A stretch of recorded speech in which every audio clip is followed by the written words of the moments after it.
ஐயனார் துணை சரியில்ல. அடுத்த வர எபிசோட்ல நிலா இருந்துட்டு ஒரு வழியா சோழனோட பிரச்சனைய முடிச்சிடுறாங்க. அதுக்கு அடுத்ததா சோழன் இருந்துட்டு வீட்ல எப்படியெல்லாம் புலம்புனாரு அப்படின்றது நம்ம பாண்டி இருந்துட்டு எல்லாருக்கும் போட்டு காட்டிட்டு இருக்காங்க. எனக்கு நிலாவை எந்த அளவுக்கு பிடிக்கும், நிலாவுக்காக தான் இது எல்லாத்தையும் பண்ணேன்னு உங்க எல்லாருக்கும் நல்லாவே தெரியும். தெரிஞ்சிருந்தும் நீங்க காயத்ரியை என் கூட சேர்த்து வைக்கிறதா சொல்லிட்டு இருக்கீங்க. இதெல்லாம் கொஞ்சம் கூட சரியில்லை அப்படின்னு சொல்லிட்டு நம்ம சோழன் புலம்பிட்டு இருக்கிறத எல்லாத்தையும் நிலா கிட்ட காட்டுறாங்க. நிலா அதை பார்த்த உடனே பயங்கரமாக ஷாக் ஆகுறாங்க. அதுக்கு அடுத்ததா வரும்போது நம்ம பல்லவனோட அம்மாவா பார்த்தாங்க.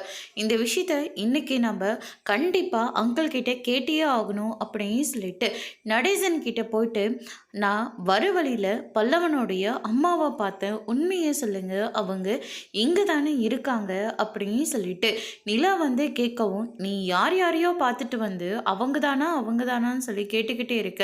இங்கே பாருமா, உன் மேலே எனக்கு கொஞ்சம் மரியாதை இருக்குது. எனக்கு உடம்புக்கு முடியாத போதும் சரி, இந்த வீட்டுக்கு வந்ததுலேருந்தே நீ இந்த குடும்பத்தோட என்னை நெருங்க வச்சிட்ருக்க. இவங்க கொடுக்காத மரியாதையை நீ எனக்காக கொடுத்துட்ருக்க. இப்போ இந்த ஊருக்காரங்க இந்த வீட்டை ஒரு வித்தியாசமாக பார்க்க ஆரம்பிச்சிட்டாங்க. அந்த மரியாதையும் நீ தான் எங்களுக்கு இந்த குடும்பத்துக்கு வாங்கி கொடுத்துருக்கு. ஆனால் இந்த ஒரு விஷயத்த மட்டும் என்னை கேட்கவே கேட்காத, உனக்கு சொல்ல வேண்டிய அவசியமும் எனக்கு இல்லை அப்படின்ற மாதிரி சொல்லிடுறாங்க. இது எல்லாமே என்னால் நடந்துச்சுன்னு சொல்கிறீங்கள, என்கிட்ட இந்த விஷயத்த சொல்கிறதுல உங்களுக்கு என்ன பிரச்சனை அப்படின்னு சொல்லிட்டு கேட்குறாங்க. அதோடு இன்னைக்கான பிரம்ம முடிச்சிருக்காங்க.